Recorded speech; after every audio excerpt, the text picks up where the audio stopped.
வணக்கம் மக்கள்ஸ். ஸோ இன்றைக்கி தான் வந்துட்டு ஃபர்ஸ்ட் டைம் வந்துட்டு தமிழில் வீடியோ பண்ணலாம் அப்படின்னு சொல்லிட்டு முடிவு பண்ணியிருக்கேன். அதான் என்னடா தமிழில் இன்ட்ரடக்ஷன் கொடுக்குறேன்னு பார்த்தீங்களா. ஸோ ஃபர்ஸ்ட் டைம் வந்துட்டு தமிழில் போடலாம் அப்படின்னு சொல்லிட்டு முடிவு பண்ணியிருக்கேன். இப்போ நான் இங்கிலீஷில் போட்டுட்டு இருந்தேன். ஸோ இப்போ ஃபர்ஸ்ட் டைம் தமிழில் போடலாம், இதில் ரெஸ்பான்ஸ் இருக்குன்னு பார்க்கலாம். அதே மாதிரி நம்ம மக்களும் வந்துட்டு புரிஞ்சுக்கிறதுக்கு ரொம்ப ஈஸியாக இருக்கணும் அப்படின்னு சொல்லிட்டு முடிவு பண்ணிட்டு தான் தமிழில் போடலாம் அப்படின்னு சொல்லிட்டு பிளான் பண்ணியிருக்கேன். ஃப்யூச்சரில் வர அடுத்தடுத்த வீடியோஸையும் வந்துட்டு தமிழில் போடலாம்னு சொல்லிட்டு பிளான் இருக்குது. ஸோ பார்க்கலாம். ஸோ இன்றைக்கி வந்துட்டு நம்ம டாபிக் படி என்ன பார்க்க போகிறோம் அப்படின்னா ஸ்லிப்பர் கிளச் அப்படின்ற ஒரு விஷயத்தை பற்றி பார்க்க போகிறோம். என்னடா அவன் என்னென்னமோ ரிங்காக கழட்டி போட்டு வச்சுருக்கான், ஏதோ கிளச் யூனிட் மாதிரி இருக்கேன் அப்படின்னு சொல்லிட்டு பார்க்குறீங்க. ஸ்லிப்பர் கிளச் யூனிட் தான் அது. ஸோ இன்றைக்கி வந்துட்டு ஸ்லிப்பர் கிளச் அப்படின்ற ஒரு விஷயத்தை பற்றி தான் பார்க்க போகிறோம். ஸோ எதுக்காண்டி அப்படின்னு பார்த்தீங்கன்னா, இப்போ வந்துட்டு நம்ம ஊரில் நிறைய பைக்ஸ்க்கு வந்துட்டு ஸ்லிப்பர் கிளச் வந்து இன்ட்ரடியூஸ் பண்ணியிருக்காங்க. ஸோ இப்போ வந்துட்டு ஃபர்ஸ்ட் லோவர் சிசி செக்மெண்ட்டில் கொண்டு வந்து யாருன்னு பார்த்தீங்கன்னா நம்ம டிவிஎஸ் அப்பாச்சியில் வந்துட்டு ஆர்டிஆர் 200 வந்து ஸ்லிப்பர் கிளச் யூனிட் போட்டாங்க. அதுக்கப்புறம் R15 V3 இப்போ போட்டிருக்காங்க. ஆல்ரெடி வந்துட்டு ஃபாரின் பிராண்ட் பைக்ஸில் நிறையா இருந்துச்சு. நிறைய பைக்ஸில் வந்துட்டு ஸ்லிப்பர் கிளச் இருந்துச்சு. அதான் KTM RC 390, டியூக் 390 இதுலேயுமே ஸ்லிப்பர் கிளச் இருந்துச்சு. 4 வருஷத்துக்கு முன்னாடி நிஞ்சா 300 ஸ்லிப்பர் கிளச் இருந்துச்சு. ஆஃப்டர் மார்க்கெட் ஸ்லிப்பர் கிளச் நிறையா இருந்துச்சு.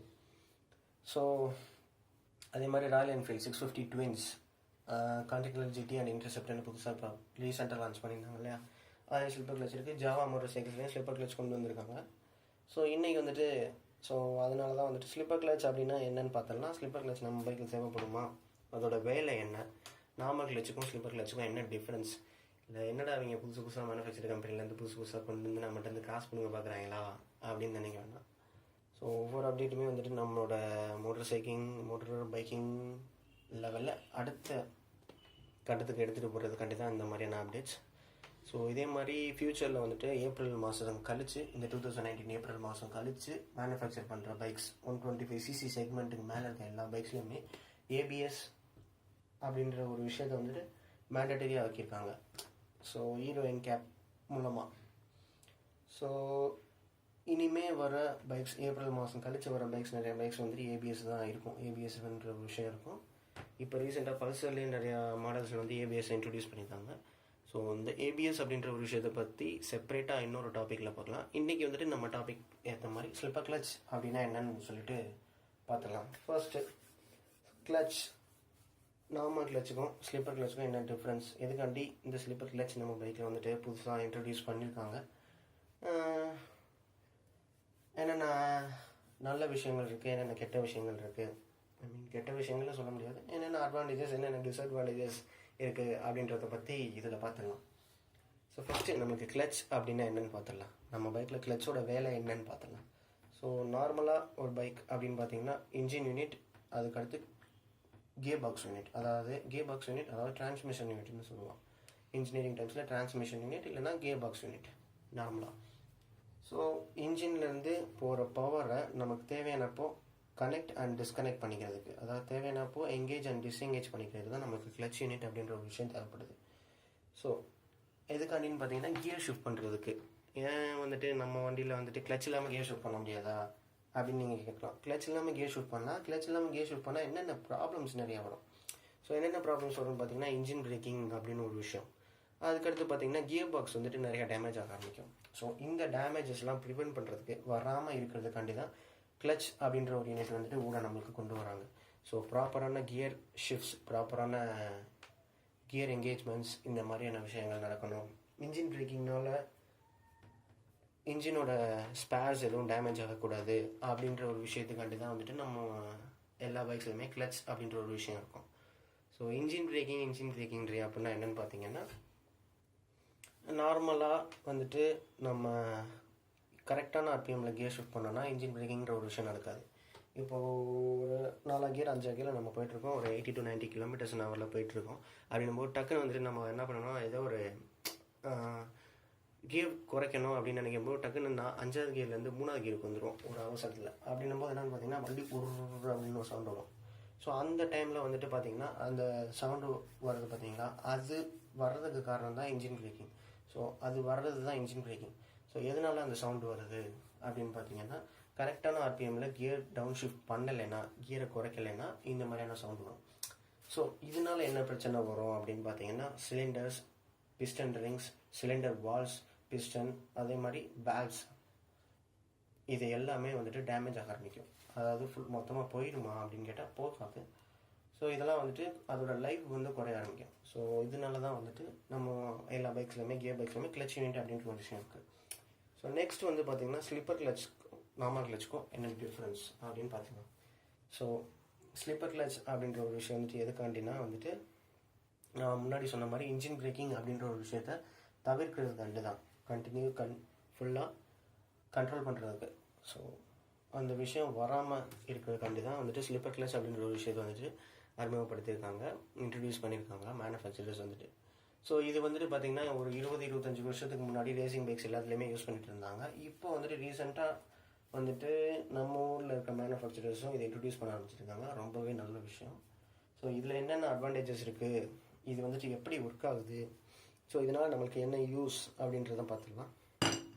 ஸோ ஃபர்ஸ்ட் வந்துட்டு ஸ்லிப்பர் கிளச்சோட கன்ஸ்ட்ரக்ஷன் வந்துட்டு எப்படி இருக்குன்னு பார்த்துக்கலாம், இதோட டிசைன் எப்படி இருக்குன்னு பார்த்துக்கலாம். ஸோ நார்மல் கிளச்சில் பார்த்தீங்கன்னா இந்த மாதிரியான இன்க்ளைன்டு சர்ஃபேசஸ், இந்த மாதிரி இப்போ இதில் ஒரு ப்ரொஜெக்ஷன் இருக்குது பார்த்தீங்களா, இந்த ப்ரொஜெக்ஷன் வந்துட்டு நார்மல் கிளச்சில் வந்துட்டு இருக்காது, நம்ம ஸ்லிப்பர் கிளச்சில் மட்டும்தான் இருக்கும்.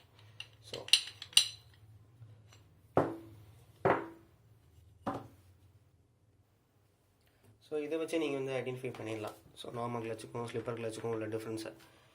ஸோ ஃபஸ்ட்டு வந்துட்டு ஸ்லிப்பர் கிளச் யூஸ் பண்ணுறதுக்கு உண்டான அவசியம் என்ன, அதோட வேலை என்ன அப்படின்றத பற்றி பேசிடலாம். ஃபஸ்ட்டு ஸ்லிப்பர் கிளச் அப்படின்ற ஒரு விஷயம் வந்துட்டு எதுக்காண்டி இன்ட்ரடியூஸ் பண்ணாங்க அப்படின்னா வந்துட்டு ரேசிங் கேட்டகரிஸில் தான் இது ஃபஸ்ட்டு இன்ட்ரடியூஸ் ஆச்சு.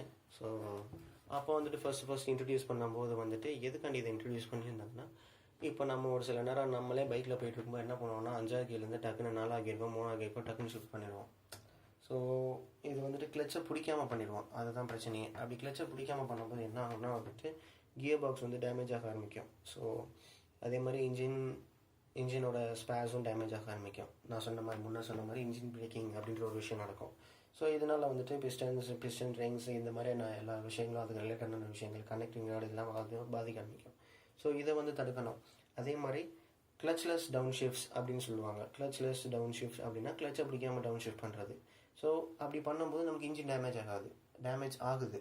ஸோ அப்படி டேமேஜ் ஆகாமல் இருக்கணும்னா என்ன பண்ணணும், ஸோ அப்போ தான் வந்துட்டு நமக்கு இந்த ஸ்லிப்பர் கிளச் அப்படின்ற ஒரு விஷயம் வந்துட்டு உதவுது.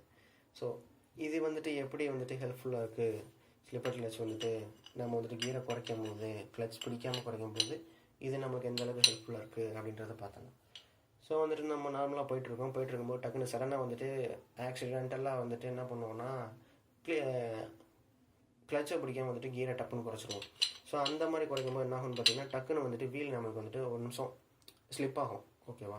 ஸோ ஒரு நிமிஷம் நின்று திரும்பி சுற்ற ஆரம்பிக்கும். ஸோ அந்த மாதிரி டைமில் வந்துட்டு என்ன ஆகும்னா இந்த யூனிட் பார்த்தீங்களா, இந்த டாப் யூனிட் இருக்குல்ல, இந்த டாப் யூனிட் தான் வந்துட்டு பின்னாடி ரியர் வீலோட கனெக்ட் ஆகிருக்கு, ஓகேவா. இந்த பாட்டம் யூனிட் இருக்குல்ல, இந்த பாட்டம் யூனிட் தான் இன்ஜின் கூட கனெக்ட் ஆகிருக்கு அப்படின்னு வச்சுக்கோங்க, அப்படின்னு நினச்சிக்கோங்க. ஸோ இதுக்கு இன்பிட்வீனில் நிறைய கேஸ் இருக்கும், அதை பற்றிலாம் டிஸ்கிரைப் பண்ண ஆரம்பிச்சேன்னா ரொம்ப குழப்பம். ஸோ இந்த டாப் போர்ஷன் வந்து பின்னாடி இருக்க வீலுக்கு, இந்த ஃப்ரண்ட் போர்ஷன் வந்து இன்ஜின் கூட கனெக்ட் ஆகிருக்கு அப்படின்னு வச்சுக்கோங்க. இதுதான் கிளச் யூனிட். ரெண்டுமே வந்துட்டு இப்போ எங்கேஜ் ஆகிருக்கு, அதாவது இன்ஜின்லேருந்து ப்ரொடியூஸ் ஆகிற பவர் ரியர் வீலுக்கு போயிட்டுருக்கு. அப்படின்னும் போது நான் என்ன பண்ணிடுறேன்னா கிளச்சை பிடிக்காமல் வந்துட்டு 5ஆவது கியர்லேருந்து 4ஆவது கியருக்கோ 3ஆவது கியருக்கோ டக்குன்னு ஷிஃப்ட் பண்ணிடுறேன். அப்படி ஷிஃப்ட் பண்ணும்போது என்ன ஆகும்னா வந்துட்டு இந்த 2 யூனிட்டும் எங்கேஜ் ஆகிருக்கும்போது கரெக்டான ஆர்பிஎம்மில் ரன் ஆகிட்டு இருக்கும்போது ரெண்டுமே வந்துட்டு சேமாக தான் ரொட்டேட் ஆகிருக்கும். சப்போஸ் நான் இந்த மாதிரி தப்பாக ஷிஃப்ட் பண்ணுறேன், கிளச்சை பிடிக்காமல் ஷிஃப்ட் பண்ணுறேன் அப்படின்னும் போது என்ன ஆகும்னா நமக்கு இந்த பின்னாடி வீலோட ஆர்பிஎம் வந்துட்டு கொஞ்சம் வேகமாக சுற்ற ஆரம்பிக்கும் இன்ஜினை விட. ஸோ அந்த மாதிரி சுற்றும் போது என்ன ஆகும்னு பார்த்தீங்கன்னா இது வந்துட்டு இதை விட வேகமாக அதாவது இது வந்து இந்த டாப் போர்ஷன் வந்துட்டு பாட்டம் போர்ஷனோட வேகமாக சுற்ற ஆரம்பிக்கும். ஸோ அப்படி சுற்றும் போது நமக்கு என்ன பிரச்சனை வரும் அப்படின்னு பார்த்தீங்கன்னா இது ரெண்டுமே பிரிய ஆரம்பிக்கும் இந்த மாதிரி. ஸோ இது ரெண்டோட ஆர்பிஎம் சேமாக இருக்கும்போது சேமாக ரன் ஆகும். இது ரெண்டோட ஆர்பிஎம் எப்போ டிஃபர் ஆகுதோ, அதாவது நம்ம கிளச்சை பிடிக்காமல் கியர் போடும்போது டிஃபர் ஆகும். ஸோ அந்த மாதிரி டிஃபர் ஆகும்போது என்ன ஆகும்னா இது ரெண்டும் வந்துட்டு பிரிய ஆரம்பிக்கும். ஸோ அந்த மாதிரி இது ரெண்டும் பிரியும் போது என்ன ஆகும்னா நம்ம கிளச்சை பிடிச்சதுக்கு ஈக்குவலான ஒரு ப்ராசஸ் தான் இங்கே நடக்கும். நார்மலாக நம்ம கிளச்சை பிடிக்கும்போது என்ன ஆகும்னு பார்த்தீங்கன்னா இது ரெண்டும் பிரியும். ஸோ அதே ப்ராசஸ் தான் வந்துட்டு நம்ம கிளச்சை பிடிக்காமல் கியர் போடும்போது இந்த ஸ்லிப்பர் கிளச்சில் நடக்கிற விஷயம். ஸோ நான் கிளச் பிடிக்காமல் கியர் போட்டேன்னா இந்த ரெண்டு விஷயமும் வந்துட்டு பிரிய ஆரம்பிக்கும். ஏன்னா டிஃப்ரெண்ட் ஆர்பிஎம்ஸ்னால வீலோட ஆர்பிஎம் வேறு மாதிரி இருக்கும், இன்ஜினோட ஆர்பிஎம் வேறு மாதிரி இருக்கும். அப்படி சுற்றும் போது தான் வந்துட்டு இது ரெண்டும் நமக்கு பிரிய ஆரம்பிக்கும். அப்படி பிரியும் போது நான் இது வந்துட்டு எப்படி என்னென்னு பார்த்தீங்கன்னா, நான் கிளச்சை பிடிச்சதுக்கு ஈக்குவலான ஒரு ப்ராசஸிங்கே நடந்துகிட்ருக்கு. ஸோ அப்படி நடக்கும்போது வந்துட்டு இன்ஜின்லேருந்து போகிற பவர் வந்துட்டு ரியர் வீலுக்கு போகாமல் டிஸ்கனெக்ட் ஆகிடும். நம்ம நார்மலாக கிளச்சை பிடிக்கிற மாதிரி தான் இருக்கும். ஸோ இப்படி தான் வந்துட்டு நம்ம ஸ்லிப்பர் கிளச் அப்படின்ற ஒரு விஷயம் வந்துட்டு ஒர்க் ஆகுது. ஸோ இதெல்லாம் தான் பார்த்தீங்கன்னா ஸ்லிப்பர் கிளச்சில் இருக்க யூனிட்ஸ். இது வந்துட்டு clutch plates and pressure plates அப்படின்னு சொல்லுவோம். ஸோ நார்மல் கிளச்சுக்கும் ஸ்லிப்பர் கிளச்சுக்கும் என்ன டிஃப்ரென்ஸ்னு பார்த்தீங்கன்னா, ஸ்ப்ரிங்ஸ் வந்து இதில் கம்மி. அதில் வந்துட்டு 4 ஸ்ப்ரிங் வரும், இதில் வெறும் 3 ஸ்ப்ரிங் தான் வருது. அப்படின்னும் போது கிளச் லீவரும் நம்மளுக்கு பிடிக்கிறதுக்கு ரொம்ப லைட்டாக இருக்கும். ஸோ இதெல்லாம் வந்துட்டு டிராஃபிக்ஸ்லையும் சப்போஸ் நீங்கள் உங்கள் பைக்கை ட்ராக் டேக் எடுத்துகிட்டு போகிறீங்க அப்படின்னா அங்கேயும் வந்துட்டு ரொம்ப யூஸ்ஃபுல்லாக இருக்கும். ஏன்னா கிளச் லீவர் ஆக்ஷன் ரைட்டாக இருந்தால் உங்களுக்கு ஓட்டுறதுக்கு ரொம்ப ஈஸியாக இருக்கும், விரல் சீக்கிரம் வலிக்காது. ஸோ இதுதான் நார்மல் கிளச்சுக்கும் ஸ்லிப்பர் கிளச்சுக்கும் ஒரு டிஃப்ரென்ஸ். ஸோ அதனால தான் வந்துட்டு இப்போ நிறையா ட்ராக் ஃபோக்கஸ்டு பைக்ஸ்லாம் வந்துட்டு ஸ்லிப்பர் கிளச் யூஸ் பண்ணுறாங்க. அதே மாதிரி நம்ம டே டு டே லைஃப்பில் யூஸ் பண்ணுற பைக்ஸ்லையும் புதுசாக வந்து ஸ்லிப்பர் கிளச்சை வந்து இன்ட்ரடியூஸ் பண்ணுறாங்க. ஸோ ஸ்லிப்பர் கிளச் அப்படின்றது நம்ம பைக்கில் புதுசாக ஆட் பண்ணியிருக்க ஒரு நல்ல விஷயம். ஸோ இதனால் வந்துட்டு இன்ஜின் பார்ட்ஸ், இன்ஜின் ஸ்பேர்ஸோட வியர் அண்ட் டியர் ரேட் வந்து கம்மியாகும். அதாவது தேய்மானம் வந்து ரொம்பவே கம்மியாகும். ஸோ அது வந்து ரொம்பவே நல்ல விஷயம். ஸோ அதனால தான் இப்படி ஒரு விஷயத்தை இன்ட்ரடியூஸ் பண்ணியிருக்காங்க. நான் ஏன் இதெல்லாம் இப்படி பிரித்து போட்டு வச்சுருக்கேன் அப்படின்னா, என்கிட்ட ஆர்டிஆர் 180 இருக்குது. ஸோ இது வந்து ஆர்டிஆர் 200 யூனிட், பட் ரெண்டுக்குமே சேம் டிசைன் அப்படின்றனால தான் வந்துட்டு ஆர்டிஆர் 180 இது ஃபிக்ஸ் பண்ணணும்னு பிளான் பண்ணியிருக்கேன். ஸோ அதுக்காண்டி தான் ஒரு எக்ஸ்ப்ளனேஷன் வீடியோ ஃபஸ்ட்டு போட்டுடலாம் அப்படின்னு சொல்லிட்டு தான் போட்டிருக்கேன். ஸோ இந்த வீடியோ உங்களுக்கு பிடிச்சிருந்தால் லைக் பண்ணுங்கள், சப்ஸ்கிரைப் பண்ணுங்கள், ஷேர் பண்ணுங்கள் உங்கள் ஃப்ரெண்ட்ஸ்கிட்ட. ஸோ இதே மாதிரி இன்னும் நிறைய வீடியோஸ் வந்துட்டு நான் பண்ணணும்னு நினச்சிங்கன்னா அதில் என்ன பண்ணணும் அப்படின்றத வந்து கமெண்ட் பண்ணுங்கள். ஸோ இதே மாதிரி அடுத்த வீடியோவில் உங்களை மீட் பண்ணுறேன். இதோட இன்ஸ்டாலேஷன் வீடியோவும் தமிழில் வந்துட்டு போட ட்ரை பண்ணுறேன். சப்போஸ் ஒரு சில பேர் வந்துட்டு நிறைய பேர் கேட்டிருந்தாங்க. ஸோ சப்போஸ் உங்களுக்கு தேவைப்பட்டுச்சு அப்படின்னா வந்துட்டு கண்டிப்பாக கமெண்ட் பண்ணுங்கள், தமிழ்லேயும் ஒரு வீடியோ போடுறேன். தேங்க்யூ.